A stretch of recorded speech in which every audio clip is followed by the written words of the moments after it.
Riot has done much over the past 4 years to advance esports as a whole, and especially the League of Legends scene. The LCS has provided a legitimate place for players to earn a living being professional League E-athletes and has grown insatiably and nearly unbelievably in a surprisingly short time. And it continues to grow with the current Season 4 World Championship drawing record viewership numbers. Behind all this, though, behind all the glamour and shine and hype of the professional scene lies the pool from which is drawn all the prodigious talent that feeds the LCS, the World Championship, and any other high-level tournament. That pool is the amateur scene, the Black Monster Cup, the ESL Go for LOL, and Premier Series, the NACL, the collegiate scene, which recently got a revamp from Riot Games themselves. All of these various tournaments and events are all occurring, one after another, with amazing plays, high action, and great players at every turn. Why then is it that the amateur scene has only a fraction of the viewer base that the pro scene has provided? Well, it would be naive to think that money isn't a factor. It's simply more exciting to watch a game with 1 million on the line rather than a few hundred or 1,000. Another factor, however, is the sheer complexity of the amateur scene and how obfuscated it's become. The tournaments I listed earlier are just a few of the many, which all showcase our amateur potential, let alone the ranked 5s ladder and solo queue. It's a hard scene to follow, even for us die-hard fans. That is why, then, I've decided to put together this series.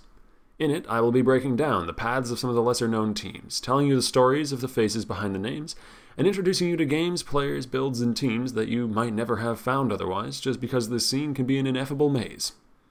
Without further ado, I present you Episode 1 of the Amateur Spotlight.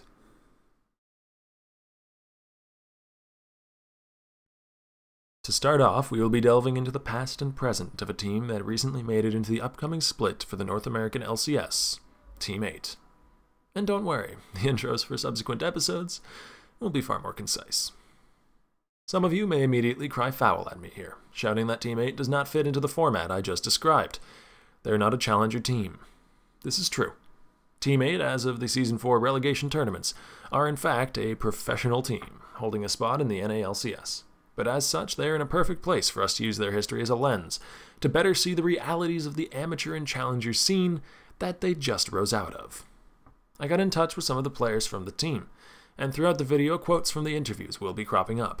If you'd like to see the full transcript of each interview, the description of the video will have you covered. Team 8 have been in existence for only 9 months now, having been formed in December of 2013. At the time, the roster for the team consisted of only 2 of its current members, Slushy 8, who is playing AD carry, and Dodo 8, the support. Maple Street and California Trolls would be added in mid-February, after the sudden disappearance of their top laner Richie Rich caused them to forfeit against VVV in the Coke League the month before. The addition of Maple would push Slushy to the mid lane, placing Chew 8 into a substitution role, with Callie filling the empty slot in top lane. The addition of Porpoise Pops and removal of Guess 8 in the jungle of April of 2013 leads us to the roster we have today, set to compete on the LCS stage in Season 5. Slushy is one of the 2 members that has been with the team from its inception, and I got a chance to talk with him about his experiences. When asked about the challenger scene and his opinion on what could be improved, he had this to say. The amateur scene is very volatile right now. The round of 20 and round of 10 is very hard and very subject to cheese. Us, an example. We lost to Necrophantasian, though we were unprepared. I don't think we would have lost if it was a best-of-3 setting, where we were allowed to fix our mistakes. I think a little bit better formatting would help the amateur scene so teams don't get cheesed out of one game and it's over for them for half the challenger split. Now, for those of you not aware of how the challenger series is structured, the first step is of course reaching the top 20 teams in the ranked 5s ladder for your region. This is potentially both the easiest and hardest part of the struggle to the LCS, since competition here is nowhere near as fierce as the higher levels, but reaching this point can require tons upon tons of games played. B-Sin, a player for VVV, is quoted as saying that ranked 5s takes little skill and is nothing but a grind, likening it to hitting level 90 in World of Warcraft. If you've made it this far, you will be placed into a round of 20, playing a best of 1 against another one of the top 20 teams who made it into the round of 20 tournament. B-Sin goes on to agree passionately with the sentiment expressed by Slushy earlier, saying, "You fuck up your pick ban phase, you fuck up that level 1 fight, sucks for you," and saying that bests of 1 aren't useful due to cheese and no counterplay. And nowhere is oddball play more readily to be found than Team 8. Their resident top laner, California Trolls, is well known for his off-meta picks, often getting success with things as far-fetched as Fizz or Heimerdinger top. It isn't just a matter of clicking random and then clicking play, though. A lot goes into these pickups, a lot of thought, and it doesn't always pay off. Callie related one such game to me in a short interview. During our promotional match 3 against Complexity, I brought out Katarina top against a team that had zero viable way to stop my ulti. The game did not go well early, as I missed a triple kill opportunity bot lane due to Bubba Dub living with 5 HP left, with the perfect use of flash and exhaust. Secondly, Prolly picked Zed as their last pick, specializing in split pushing with our team comp focused completely on teamfighting. Our Nunu and Katarina picks became useless. Despite occasional hiccups like this, though, the off-meta champion pool of California trolls has served to throw off more than one top lane opponent. Cheesy play is not the only thing these matches are vulnerable to, though. These games can be very important matches, since the only method of entrance to the LCS is through them. And possibly because of that, DDoSing is something which has cropped up more than once. In an interview between Rioter Nick Allen and Travis Gafford of On Gamers, Nick Allen had this to say on the issue and why Riot has taken the stance they have on it. Maybe the rules are too strict and don't really allow for situations where people are being victims. So really, how have you guys addressed this, and do you think that it's fine in its current state? This is a really challenging no pun issue. intended. Yeah, well, thank you. Appreciate that. Always here for you. Really challenging. And we have come forward and communicated our stance on the policies, which have been met with mixed criticism. But mainly, like, just from my personal approach to like running tournaments and my experience, and working with a lot of DDoSes that were big in like late 2012 as IPL was running all these different tournaments.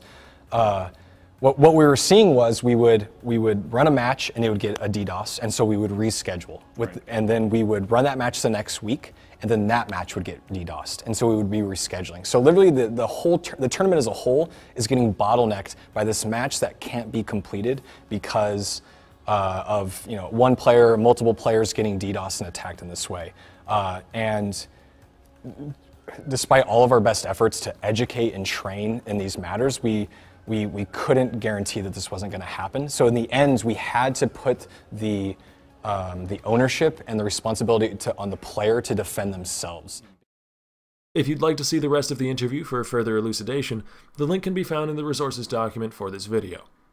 He speaks on how each team is given a crash course in DDoS self-defense and left to fend off attacks themselves in the event they are targeted. So, not to deride the talented members of Team 8, but perhaps it requires more than simply skill to find yourself in an LCS spot. They're lucky that they didn't have particularly aggressive DDoSers targeting their games, and lucky that they were able to both effectively use and defeat cheesiness on their way to victory.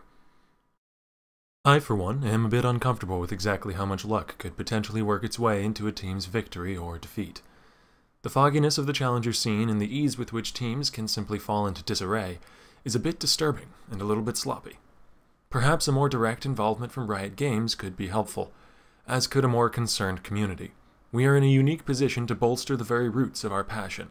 We should take advantage of it to build a strong esports scene, not allow murkiness and complex difficulties to dissuade us. If Riot wants to expand esports, expand the LCS as they plan to do, and expand League of Legends esports into a more legitimately accepted phenomena, they will have some cleaning up to do, as will we all. I've not got all the solutions, but they're out there, I'm sure. Somebody's got to clean up this mess. Until then, I'll see you next time, when I'll be heading over to the European scene to talk about Gamers 2.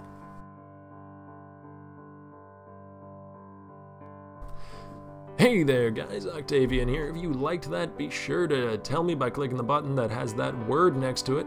If you have a comment about it, YouTube has a way that you can tell me. It's down below the video, along with the description, which is something you should read because it describes the video and it's very interesting. And it has wonderful links in it, such as one to a resources document where you can find all of my resources, which I used to make this video. Anyways, stick around for more, subscribe if you feel like it. I'm Octavian, this has been the Amateur Spotlight, I hope you enjoyed.